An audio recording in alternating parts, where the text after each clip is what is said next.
hapon sa inyong lahat. Ako si Sister Feli na nakatira sa Andraville Subdivision ng Dasmariñas, Cavite. Noong February 15, 2011, nagpatingin ako kay Sister Merly dahil ako'y may sakit. May sakit ako sa puso at saka ako'y minamanas na rin. Ngayon, nung nawagan ako ni Sister Merly, February 15, 2011, medyo umanda ang katawan ko.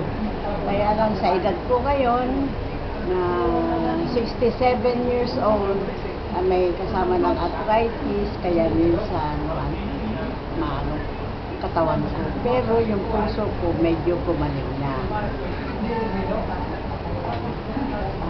Salamat sa Panginoon at sa pamamagitan ni Sister Merly, maayos-ayos na ang kalagayan ko. Salamat po.